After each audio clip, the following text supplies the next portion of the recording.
Adventist World Radio, the voice of hope. Radio feon'ny fanantenana na ny AWR.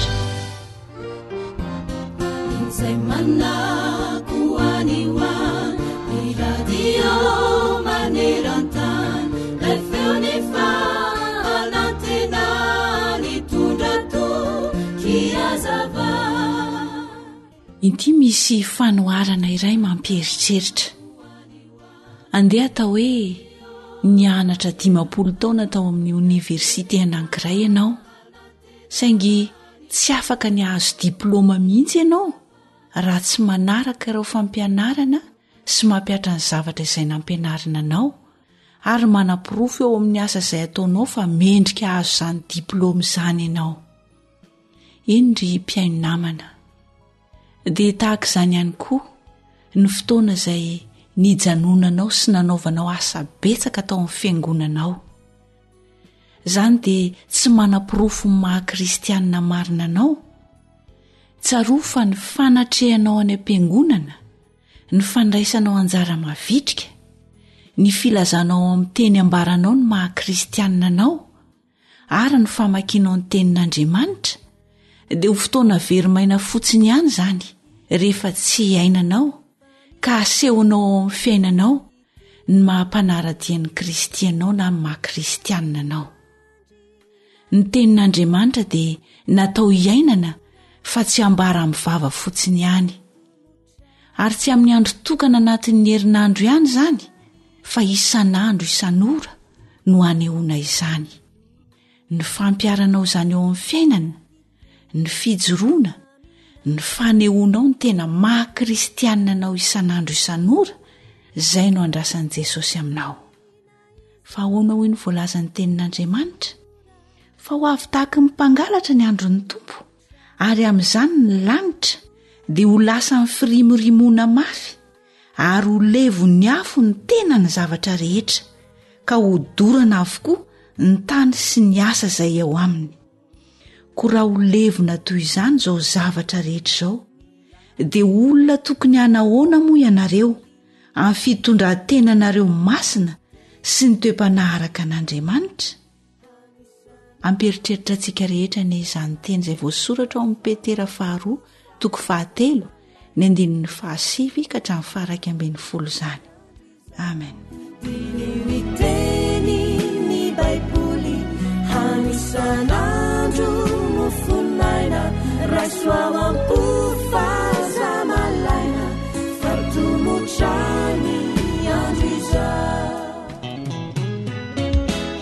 Yavunampu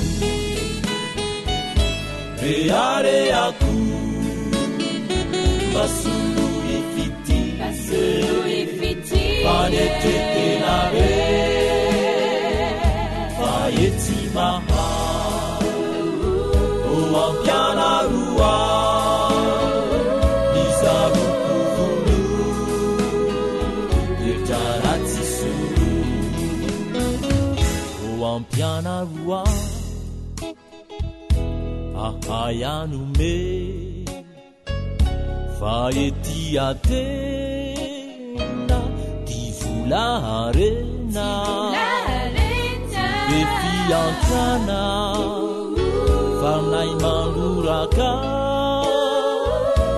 izarafiti tuani Kristi.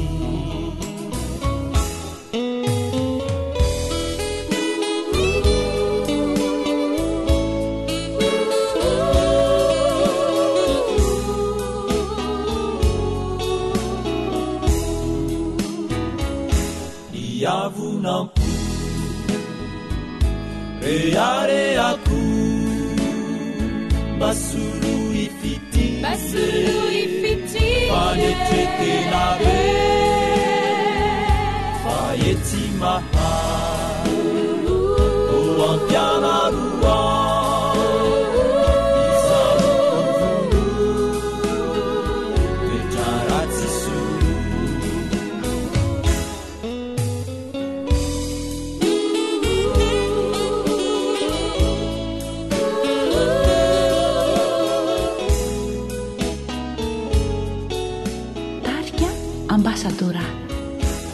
Pianaroa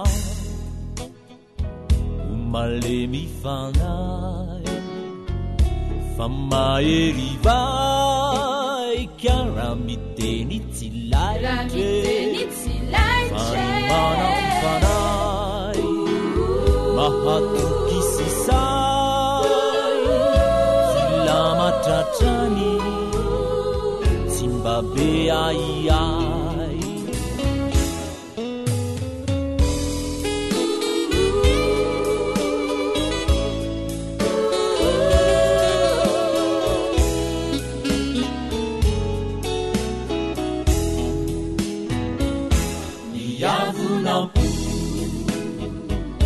Reareaku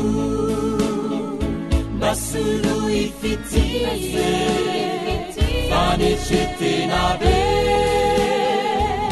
Faeti maha Oampianarua Isaukuvulu Petraratisisu Miavunampu Reareaku Nasuru ifitize Fanecetenabe Faeti maha Oampianarua Isaukuvulu Petraratisisu Zay lay onjany fanantinana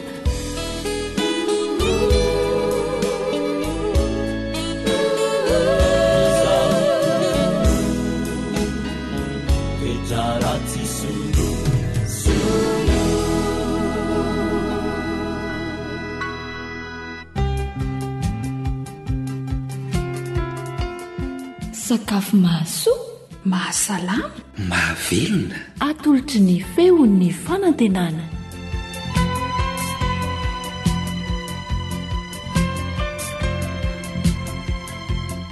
fa miarabantsika mpiaino sy mpanaraka amin'ny feon'ny fanantenana indray ny tenako rehefa vokatra ny sosety a dia tsy hitantsika intsony izay fomba hikarakarana azy ity ara misy fomba iray hafa hinanana ny sosety katlesy sosety indray zany no ataontsika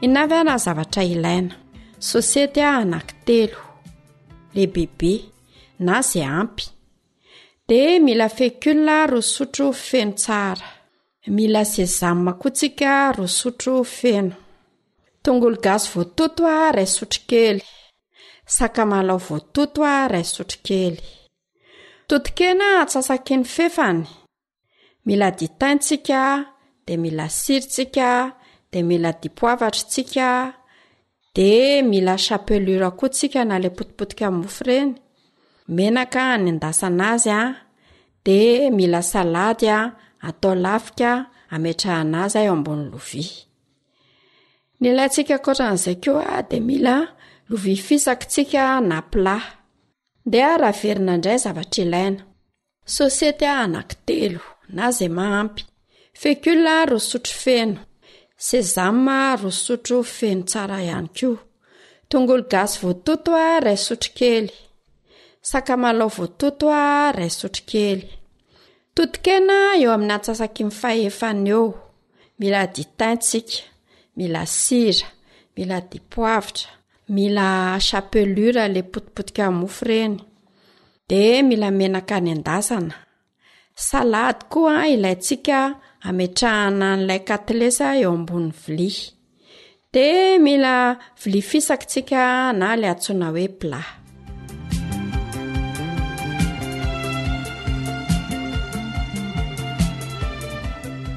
tao amin'izay atsika hikarakara diovina tsara ny sosety tetehana manaraka ny alavany alona rano aloha izy mba hiala le ditiditiny iny rehefa izay dia voasana amin'izay le sosety kikisana le izy amin'ny fikikisana loatra amin'ny fikikisana karaoty reny rehefa voakiky daholo dia fiazana aloha zany hiala le ranony satria miteraka rano le izy fafazana sira dia avela ipetraka 10 minitra itera-drano indray.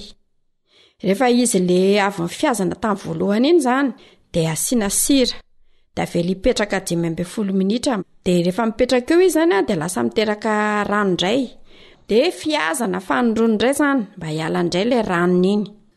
Rehefa izay dia alefa ao anatin'le sosety efa mifiazana teo le fécule. Dia arotsaka ihany koa ny totokena, dia arotsaka ny tongolo gasy efa voatoto daholo, ny sakamalaho efa voatoto arotsaka ihany koa ny sésame, arotsaka ny du thym, arotsaka ny dipoavatra. Dia somary andramana kely zany io fangaro io, ka raha ohatra sendra hoe tsy ampy le sira dia afaka mbola ampiana sira ihany. Rehefa izay dia bolabolaina arak'izay endrika itiavana azy, na zany izy atao boribory kely ohatra ny hena-baolina na atao fisapisaka izay itiavantsika azy. Rehefa izay dia afanaina ny vilany na lapoaly izay ampiasaintsika. Rehefa mafana dia arotsaka ny menaka, tsy dia atao be menaka loatra. Alohany anendasana azy dia alaina dia rakofana chapelure kely aloha zany eo amboniny, na afaka alaina koa ny vilia dia atao anatin'ny vilia le chapelure, dia alaina le katlesy efa vita boribory na fisapisaka iny dia akasoka ao anatin'le chapelure dia endasina amin'izay. Atao meny zany ny ambany dia avadika, dia rehefa meny tsara dia atokana aloha maka serviette dia apetraka eo ambonin'le serviette aloha zany mba hitsika le menaka avy amin'le nanendasana azy teo iny. Mandra-pahomana izay nefa dia sasana tsara le salady. Rehefa voasasa tsara ny salady dia atsika tsara dia alahatra eo ambonin'le vilia, dia apetraka eo amboniny eo le katlesy efa voaendy. Ny tena tsara zany dia arosy mafana izy. Afaka hohanina miaraka amin'ny salady, izany hoe manao salady nitokana indray zany ianao hinanana azy, ankoatran'le salady le nametrahana azy teo iny. Afaka atao entrée izy, afaka atao laoka izy miaraka amin'ny vary izay itiavantsika azy. Satria ny sosety zany dia betsaka ny vokatsoa azo avy aminy. Noho izany rehefa vokatra ihany koa izy dia mamokatra be. Noho izany dia tsara zany raha avadibadika ny fomba fandrahoana azy amin'izay mazoto mihinana ny mpianakavy. Koa mahazo toa mikarakara ary toko.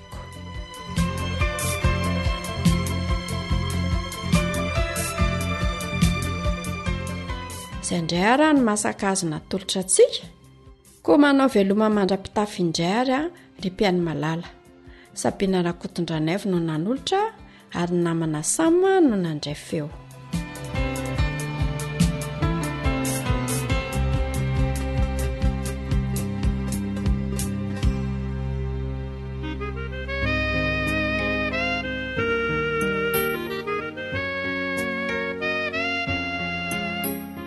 Antokobira ranomasina fitaratra itosy.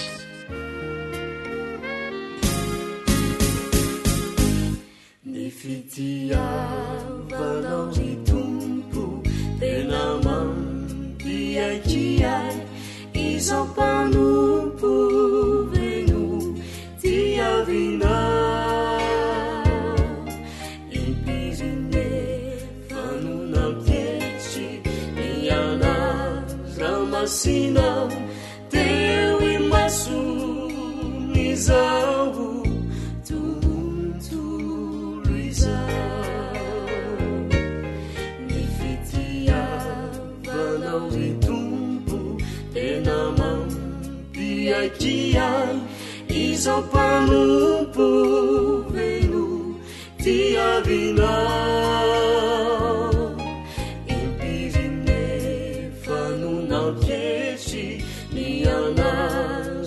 Sinao teu imasonizao tontolo izao.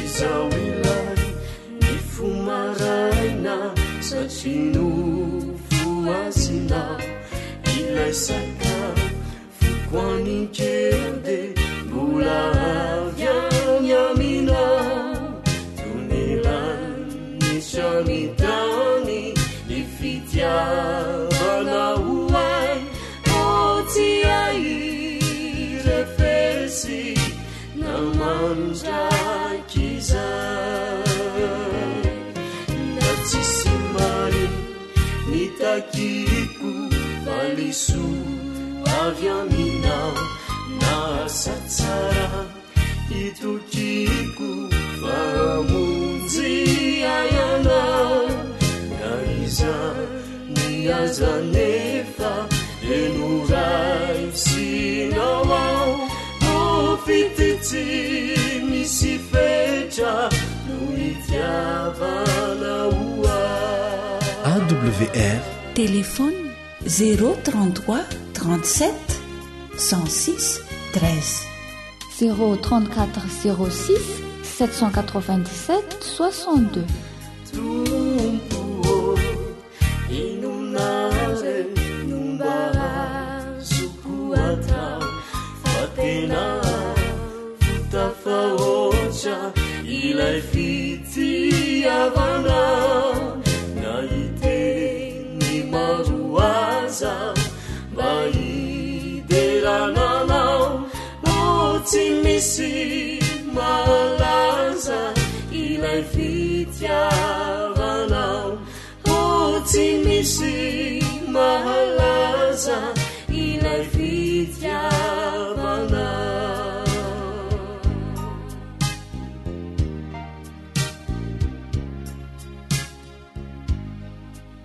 Fitiavanao, fitiavanao,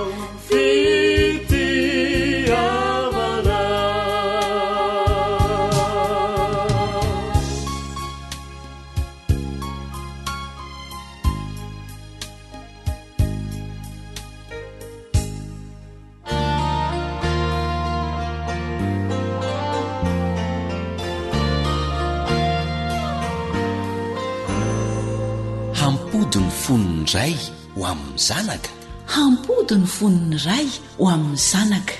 famelabelarana ara-baiboly mahakasika ny fiainam-pianakaviana.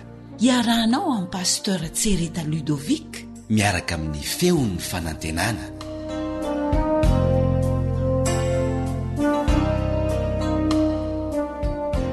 faly niarabanao indray zahay ry mpiaino jaina mbola tafahona aminay eto amin'ny alalan'ity onjapeo ity, ary inona fa efa be diabe ny zavatra nyresasika teto ary mananteny zahay fa nandray fanapahakevitra tsara ianao amin'izay anso tanteran'Andriamanitra taminao dia ny hanao ny sitrapony zany ary ny voalaza ny soratra masina. Nazavaina teto fa ny vehivavy tsara dia izay vehivavy mendrim-pitokiana amin'ny vadiny, izay vehivavy manana fahazotoana ary izay vehivavy manana fomba fitafy maontina sy mendrika. Lazaina hoe hery sy voninahitra no fitafiny. Vehivavy mahay mitantam-piainana, mahay mitantana ny eo ampelantanana, fa tsy vehivavy mpandany lany foana ny fananana.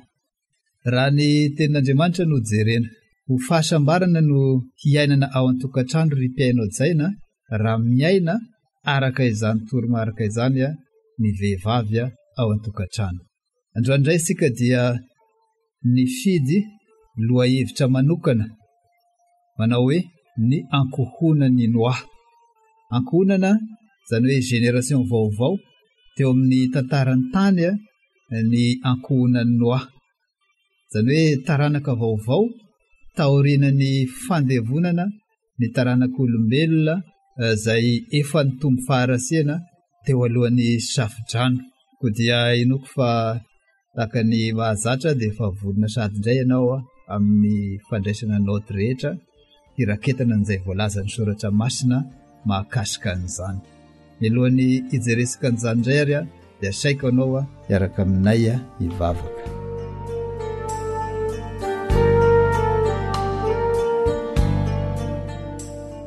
Andriamanitra rainay masina sady tsara indrindra faly misaotra anao indray zahay satria mbola nomenao tombonao indray Joany, indrindra nampiaoninao amin'reto fianakaviana marobe isan-tokantrano amin'ny alalan'ity onjam-peo ity. Nonay fa miaraka aminay ianao tompo, ary ny fanainao masina no mitoetra aminay tsirairay avy, ka ampahafantatra anay indray ny sitraponao amin'ny alalan'izao dinidinika izao. Sokafa ary ny fony tsirairay avy, ary mba tsy handalo fotsiny ny teny avy aminao, fa hitoetra ao am-ponay izany, ka mba hahatonga anay ho tena zanakao marina. Tononay izany vavaka izany amin'ny anaran'i Jesosy. Amen.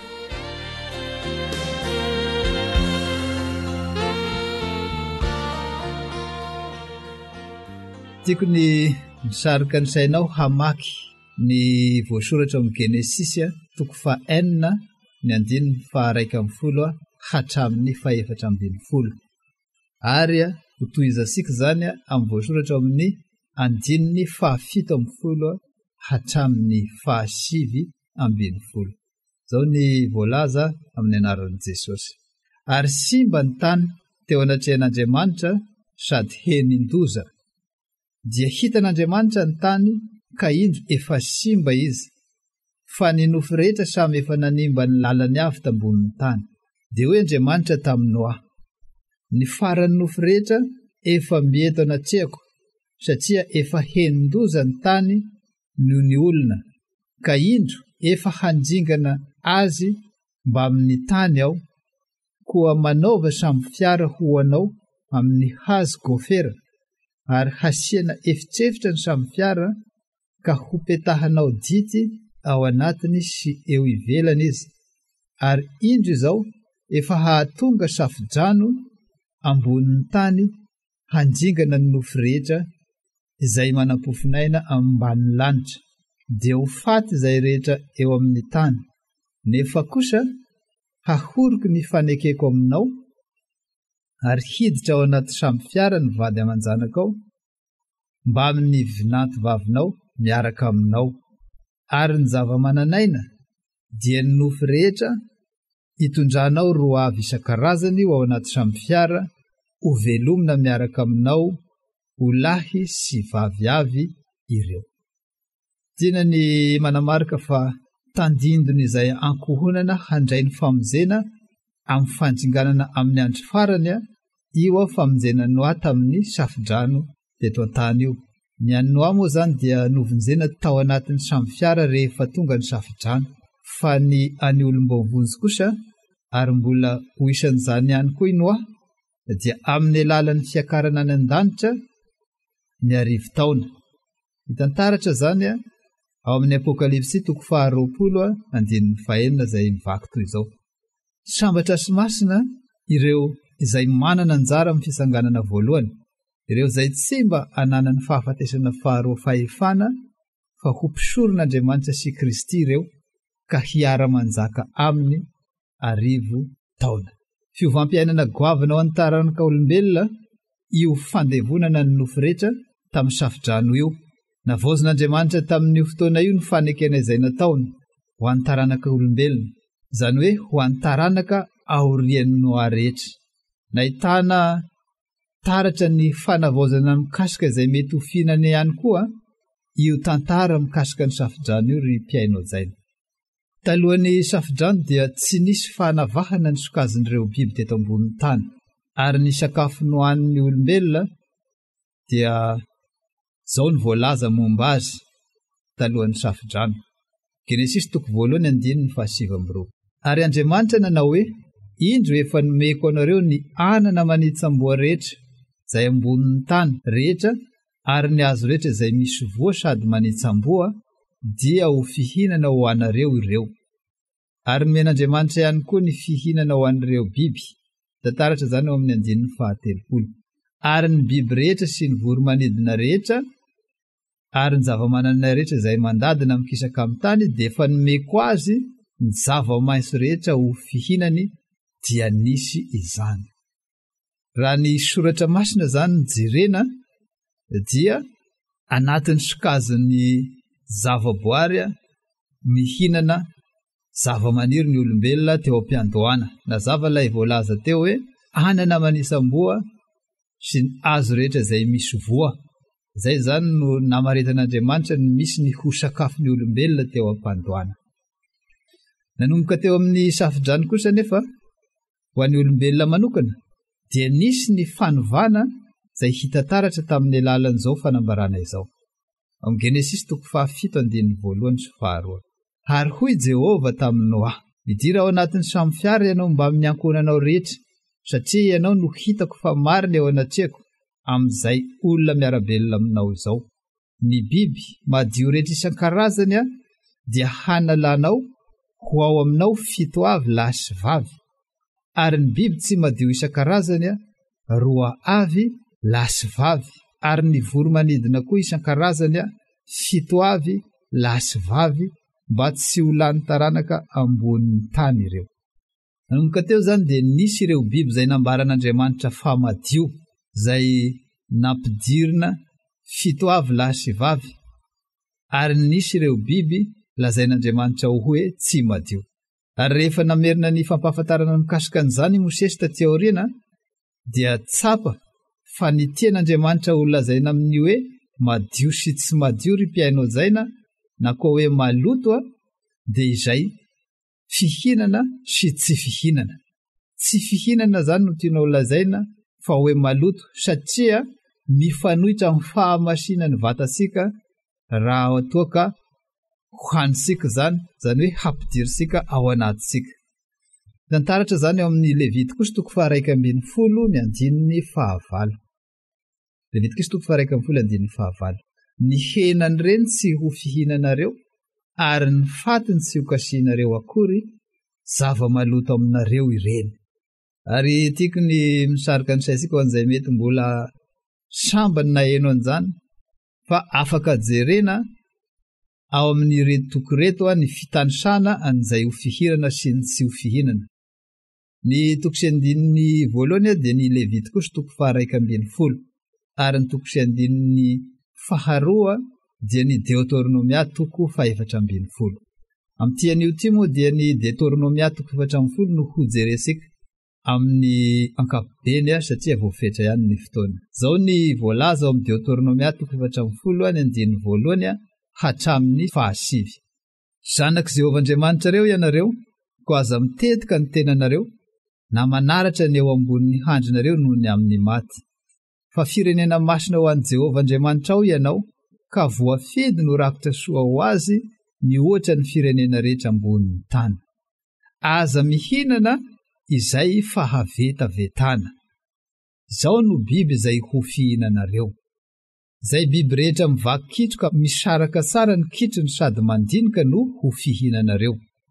Nefa amin'izay mandinika na mivaky kitro, dia izao ihany kosa no tsy ho fihinanareo: ny rameva, ny rabidro, ny hiraka, satria mandinika ihany izy, fa tsy mivaky kitro.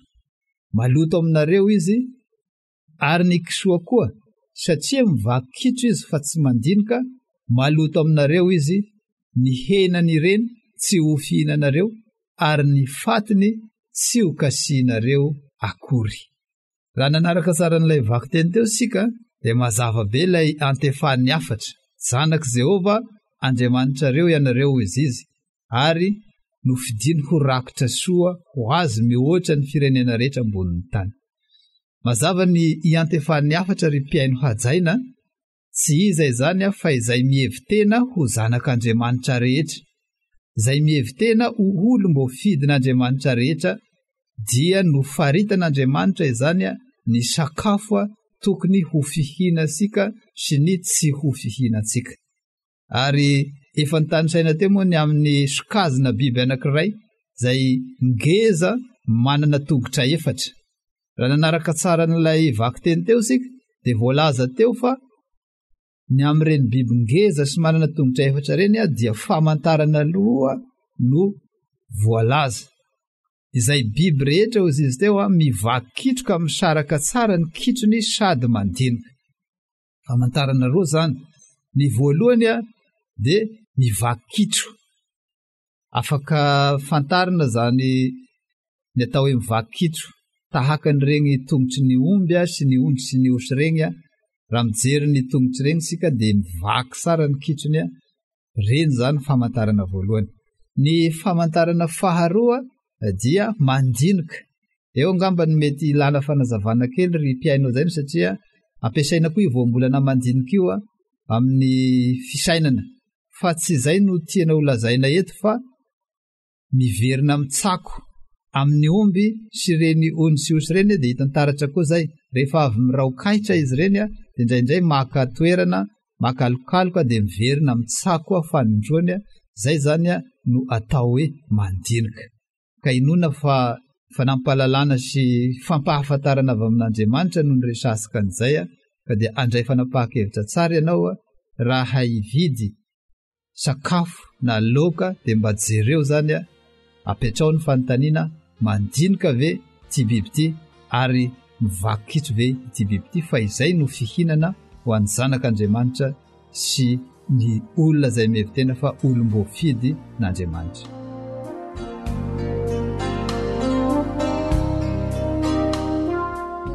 Ary izao indray ny toyny mbola ao amin'ny Deutéronomia 7:10 teo ihany ny andininy voalohany ka hatramin'ny 7. Ary amin'izay rehetra ao anatin'ny rano dia izao no ho fihinanareo. Izay rehetra misy vombony sikirany no ho fihinanareo, fa izay rehetra tsy misy vombony sikirany kosa dia tsy ho fihinanareo, maloto aminareo izy. Mbola famantarana roa ihany koa zany no ampahafantarany soratra masina sika ny amin'izay ho fihinana amin'ireo biby mivelona ao anatin'ny rano.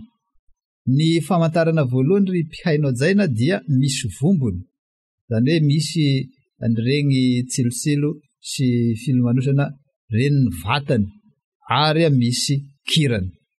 Angamba tsy azavaina sony ny kirany fa trondro be dia be no tonga dia hita mazava fa misy kirany ary tsy maintsy esorina moa regny rehefa hikarakara azy ho sakafo ny olombelona. Inona fa andray fanapahan-kevitra tsara ianao ry mpiainao zay nandroany satria mazava ilay voalaza teo tian'Andriamanitra ny mba hitazomana ny fahamasinany ho vatasika io, ka izay no antony anomeza ny toromarika mba tsy ampidirasika ireo zavatra lazaina fa maloto moa, zany hoe mifanohitra amin'ny fahamasinany vatasika ireo ao anatsika. Aoka mba hitandro izany fahamasinana zany ianao, raiso ny fanapahan-kevitra. Ny fampaherezana afaka lazainay aminao fotsiny moa dia olona be dia be no tsy nahafantatra, ary na ny tenanay aza mety tsy nahafantatra an'izany koa tany aloha, fa rehefa mba nahafantatra kosa dia noko fa fahendrena ny misafidy hanaraka ny sitrapon'Andriamanitra. Ary ity no tiako lazaina indrindra mbola mahakasika an'izay. Raha tena mandinika sika sy mijery dia mety mahatsapa angamba, fa na ireo mpanompo sampy ireo rehefa te hanamasina ny tenany dia matetika ireo toromarika avy amin'Andriamanitra ireo ihany no angalariny ary iainany. Ary ny mahavariana rehefa ireo ombiasa no miteny hoe tsy azo hanina ireo dia tsy misy ny adevitra, fa zao kosa zany dia ny soratra masina no miteny amintsika fa ireny dia tsy tokony ampidirina ao anatin'ny vatasika satria mifanohitra amin'ny fahamasinan'ny vatasika. Maloto aminareo regny izy ny soratra masina teo. Mianso asika Andriamanitra androany mba handray fanapahan-kevitra mahakasika an'izany.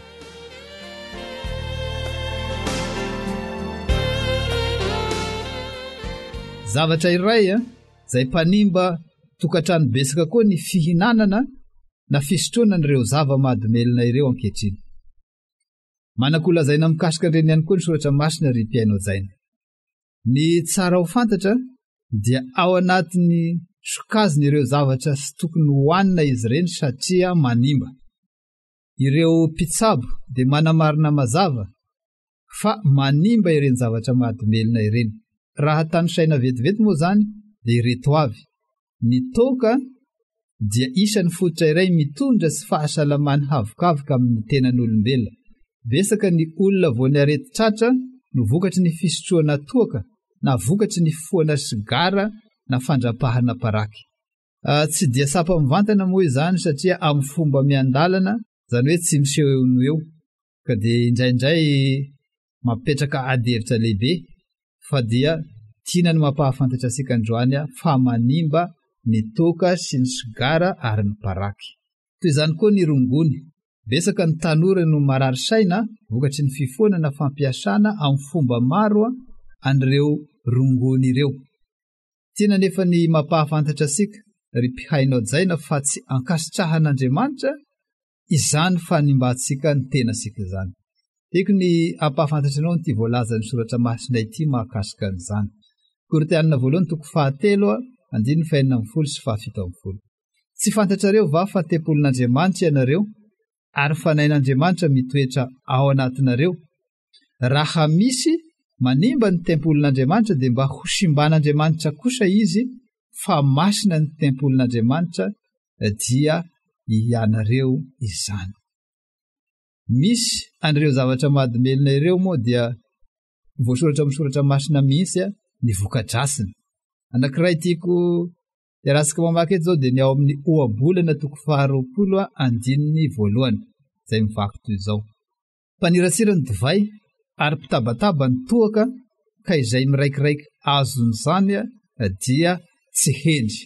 Mazava ngamba izay voalaza zay fa ny Baiboly dia mametraka amin'ny toerany tsy hendry an'ireo zay azon'izany fisotroa toaka sy fisotroana divay misy alkôla izany. Ao amin'ny Petera 2:7 izao koa ny voalaza: fa ampy izay ny andro lasa nanaovana ny fanaonjetilisa tamin'ny nandehanana tamin'ny fijezojezoana sy ny fanirian-drasy sy ny fimamoana sy ny filalovan-drasy sy ny fisotroan-toaka ary ny fanompoasampy izay fady indrindra. Kila sy ny soratra masina ao anatin'ny fady ry mpihainao jaina ny fimamoana sy ny fisotroan-toaka. Ary noko fa mazava be zany ny atao hoe fady moa amintsika olombelona dia mazava azy hoe zavatra sy tokony hatao mihitsy, na inona antony na inona antony. Koa raha miverina amin'ny toetra ny vehivavy sika dia tadidio ry mpihainao jaina fa isan'izany ny toetra mahay mikarakara sakafo ara-pahasalamana ho an'ny ankohonany. Ary tsara ny manindry fa tsy misaraka amin'ny fahasalamana ny fahamasinana. Koa izay vehivavy tsara dia tokony tsy halai-panahy hampihirana ny ankohonany an'izay sakafo tsy madio na maloto, izany hoe izay sakafo mifanohitra amin'ny fahamasinana izay vao no tany saisika teo.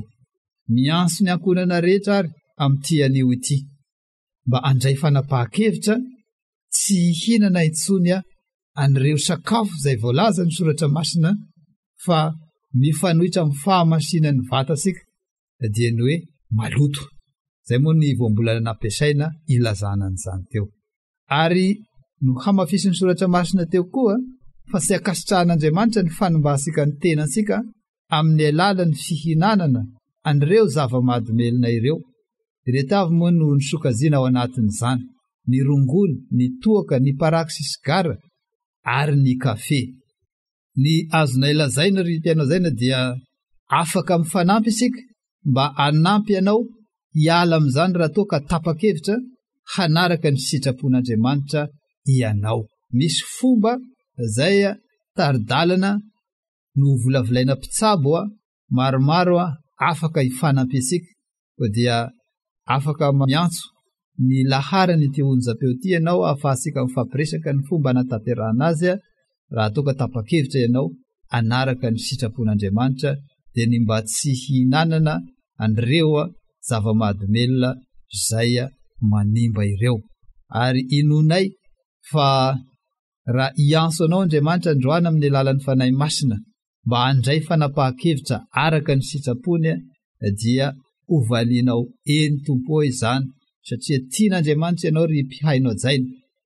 Ary tiako izany na dia tsy mifanatry tava azy sika amin'ity anio ity dia mba hasehonao amin'ny alalan'ny fisanganana fa hanonona vavaka ho anao zahay eto am-pamaranana mba ho tanteraka aminao tokoa ny zany anso sy taridalana avy amin'Andriamanitra izany dia ny mba hikarakarasika ny vatasika mba hanana fahasalamana sy fahamasinana, satria tempolin'Andriamanitra io vatasika io fanain'Andriamanitra no mitoetra ao anatin'io vatasika io. Ko dia manasanao ary isangana na dia tsy mifanatrika sika fa isy vavaka kotononina ho anao.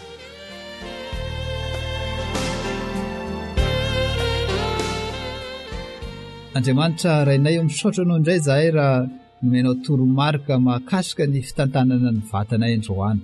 Saotra anao Tompo satria nampafantarinao anay tokoa fa raha toaka zava-maniry no sakafonay teo am-piandohana dia nisy tokoa ny fiovana kely mahakasika an'izany taorinany safidrano dia ny nanavahanao an'ireo biby isokazy roa dia ny maloto izany hoe mifanohitra amin'ny fahamasinan'ny vatasika sy ny biby madio izay fihinana. Ankehitriny dia inonay na dia tsy mifanatrika izay dia misy ankonana be dehibe nandray fanapahan-kevitra hanatanteraka izay araka ny sitraponao. Raiso Tompo izany fanapahan-kevitra izy ireo izany.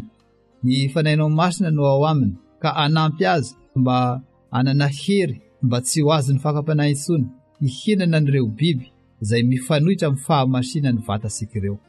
Anampy azy ireo mba tsy ho azy ny fakapanahy intsony mba tsy hihinana an'ireo zavatra manimba, isan'izany ny zava-mahadomelona dia ny paraky, ny sigara, ny toka, ny rongonia, ny kafe. Ampio izy ireo Tompo, zanakao izy ireo ka idinonay fa tianao koa izy ireo mba hiaina araka ny sitraponao. Ary raha mikasy izy ireo andray toromarika sy fifanampiana amin'ny alana ireo zavatra manimba ireo dia omeo azy ireo ny fotoana ahafahany hanatanteraka an'izany. Tononay zany vavaka izany amin'ny anaran'i Jesosy. Amen.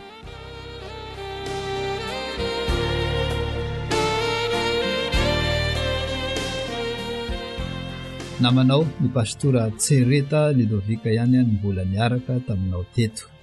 Ary mbola mananteny zahay fa mbola iaona aminay indray ianao hanoy ny toyny izao fiarana mandinika ny voalaza ny soratra masina izao ka dia mirary soanao zahay. Raha toy ianao ka manana zavatra tianao resahana indrindra raha fanontaniana mahakasika ny famelabelarana izay nohenoinao teo dia asainay an-tanandro mba hiantso an'ireto laharana anso an-tarby reto ny 034 99 471 44 034 99 471 44 na koa ny 034 96 687 21 034 96 687 21.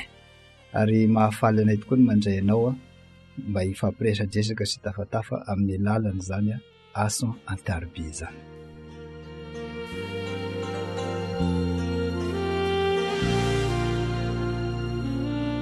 Akoatra ny fienoana amin'ny alalan'ny podcast dia azonao atao ny miaino ny fandaran'ny AWR sampana teny malagasy amin'ny alalan'ny Facebook isanandro amin'ity pejy ity. AWR feon'ny fanantenana.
Sandrina, ayo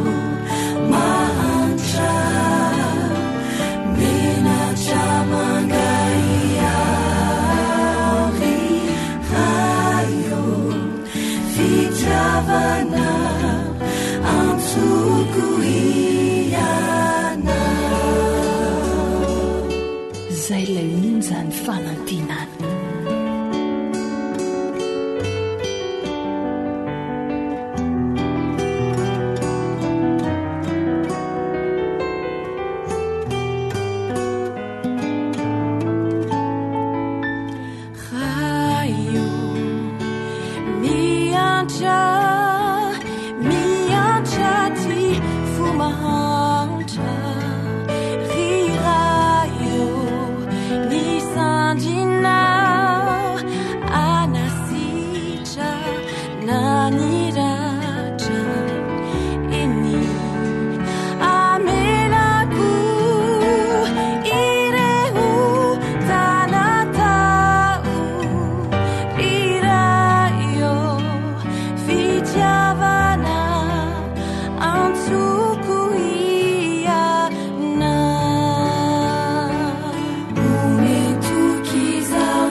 Aza mbola miala mbola hitoy ny fiarahanao amin'ny AWR.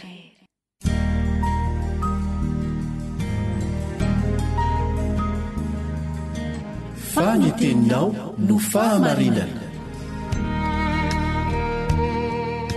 Taridalana manokana fianarana baiboly avoaka ny Fiangonana Adventista maneran-tany.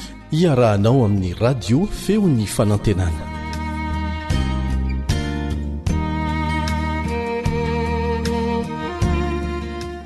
Ampifaliana tanteraka no ianako aminao ry namako, mpiara-mianatra ny soratra masina amiko. Manona ny fiadanan'i Jesosy Kristy ho aminao sy ny ankonanao ny namanao Risara Ndrenjatovo. Ao anatin'ny ilay fianarana soratra masina isika dia ilay mitondra ny lohateny hoe mijoro ho an'ny fahamarinana. Naritiana no eo amin'ny lafiny teknika mampita amin'ny feo any amintsika tsirairay avy. Efa hitantsika teo aloha ny nahazo an'i Polikarpa sy ireo namany izay nijoro ho an'ny fahamarinana. Dorana velona mihitsy moa izany Polikarpa zany, zavatra nisy lasa lavenina tanteraka izy. Ary tsy izy irery ihany fa ireo namany marobe nanolo tena ho an'i Jesosy Kristy, ary rehefa hitsangana amin'ny matiny ny olo-marina rehetra inona fa ho anisany izy ireo. Dia hojerentsika amin'ity anio ity ny lesona vaovao, nenjena nefa nandresy. Melohan'izay aloha, tsara trany no anakinantsika amin'Andriamanitra ny fianarantsika lesona, satria ny fianarana soratra masina izany dia tsy vita ny saintsika olombelona. Noho izany tsara trany ny ivavahantsika, nenjena nefa nandresy. Ivavaka isika.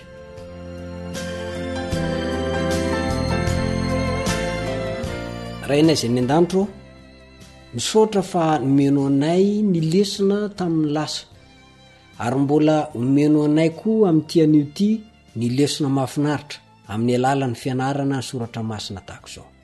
Nenjena nefa nandresy. Ilainay mba ahazo lesona anatranatra torohevitra avy amin'ny fianaranay ny soratra masina tahaka izao, mba hoentinay miandry an'i Jesosy Kristy eo amin'ny rahoan'ny lanitra. koka mba mifananao masina no ampitoetra ny teny ao am-ponay sy ao an-tsainay dia tena mba ho zava misy marina eo amin'ny fiainanay zay zavatra ny anaranay teto. Mamelany eloko hoe satria mpanota tsy mendrika, tsy manao ny mety sy ny rariny izay, ary tsy mba fantatray akory zany hoe fahamarinana. Kanefa hianatra momba n'izany fahamarinana izany zay amin'ny alalan'ny teninao. Amin'ny anaran'i Jesosy no angatany izany. Amen.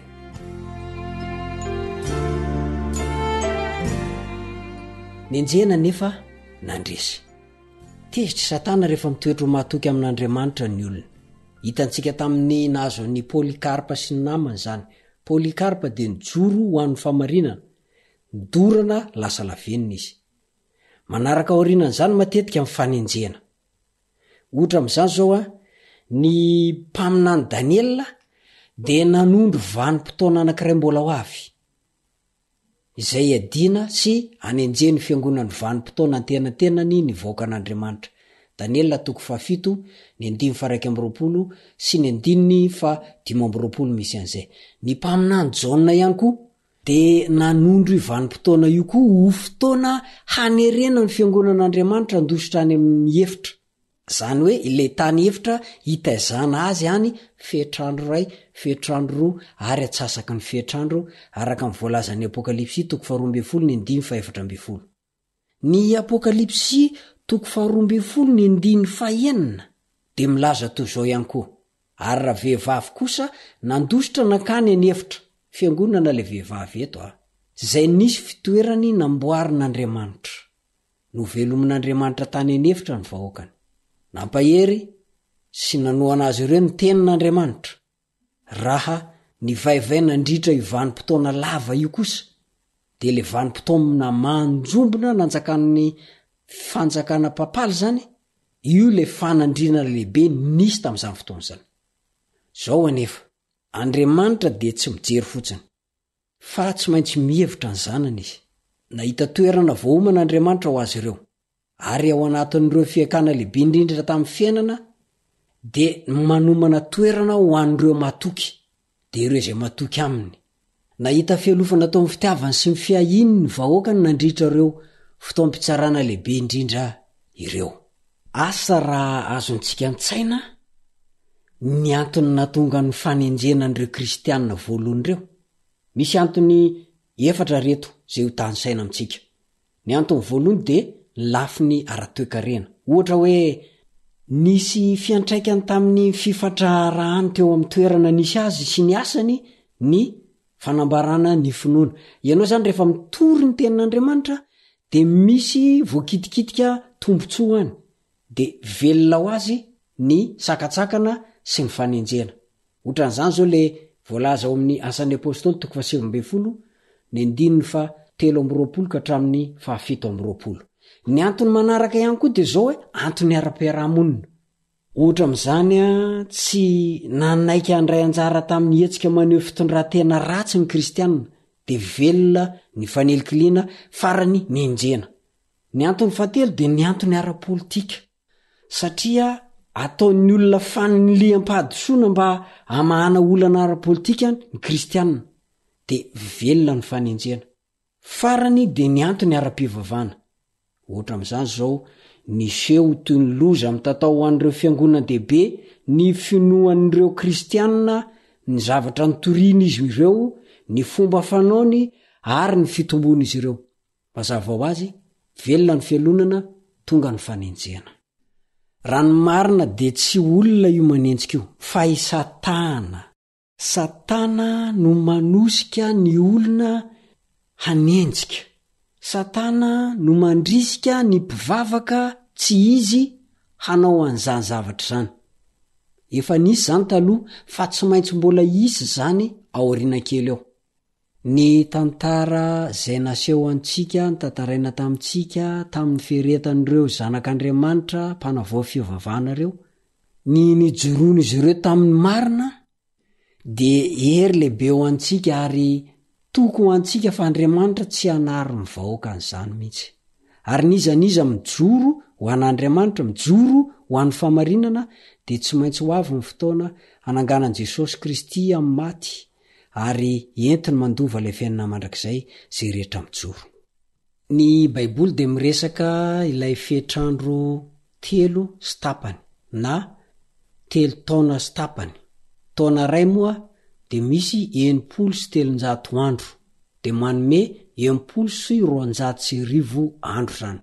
Ka ireo 60 sy 200 andro reo zany sy fetrandro ray sy fetrandro 2 ary atsasaky ny fetrandro no filazana anazy eo amin'ny apokalipsy 12 ny 9 sy ny 14 zany de milaza endrika ara-tandindona zeo. Ny bokyny Daniela sy ny apokalipsy ny ray andro ara-paminaniana de midika ho taona ray ara-baky teny araka ny fitsipika fandiniana ny fepitaona ara-paminaniana voalazany nomery 4 ny 4 sy ny Ezekiela 4 ny 9. Io zany no fitsipika andro taona ara-paminaniana mba ahitana anazy hoe aiza marina ny tena ara-baky teny aminazy io. Tsy mijanona am'ireo 12 rery ihany ny fitsipika andro taona fa amin'ny fototra ara-tsoratra masina mivelatra kokoa. Ohatra amin'izany zao ny Dr William Shea manampahaizana momba ny vanim-potoana sy ny testamenta taloha de maneho provo ara-baiboly 30 andalana ao amin'ny testamenta taloha momba io fitsipika io. Nampiasa zany nandritra ny taonjato maro ireo mpandinika baiboly. Ireo Visigoths, Vandals ary ireo Ostrogoths dia foko izay nino ny fotom-pampianarana hafa ivelan'ny fampianarana ofisialin'ny Roma. Nanomboka ny 60 andro tamin'ny fotoana nandroana tao Roma ny farany tamin'ireo foko barbariana ny Ostrogoths tamin'ny taona 730 amin'izao fanisan'andro iainantsika izao. Izany moa de nitoy hatrany amin'ny taona 770 vanim-potoana ny aizana ara-panahy io, fotoana zay nanesoran'ny jeneraly Napoléon ny papa tsy ho ao Roma tsony. Kristianina maro ny maty martyra nandritra io vanim-potoana lavabe io vokatry ny fankatoavany ny tenin'Andriamanitra. Nandresy izy ireo na dia tao anatin'ny fahafatesana azy. Tao amin'ny Kristy dia nafana tamin'ny fahamelonana sy ny fanjakan'ny ota izy ireo ka nandresy nony amin'ny rany zanak'ondry. Ny fandresen'ny Kristiany Satana teo amin'ny azo fijaliana no fandreseny izy ireo. Na maty aza izy ireo ny fahafatesany de fitsarana fotsiny ihany mandra-pivirin'ny Kristy eo amin'ny rahoan'ny lanitra. Izaso ianao de mety haritra fahoriana ihany koa noho ny fijoroanao amin'ny fahamarinana, noho ny tsy fialanao amin'ny fahamarinana, ny marina ihany. Tadidio fa rehefa ho avy Jesosy de anisan'ny olona ho vonjena ianao ary foazina meloa ianao rehefa tonga Jesosy hoentina ho any an-danitra handova ilay fainana mandrakizay. Aza miala raha lasy anabavy mijoro hatrany fa na de nenjena ary izy ireo de nandresy hatramin'ny farany. Atreo indray ny fiarako aminao amin'ity anio ity, mametraka mandra-piona mandratafanao ny namanao ry Sara Andrianjatovo. Misaotra ny teknisianina Nartina napita amin'ny feo ho any amintsika. Mandra-piona tompoko.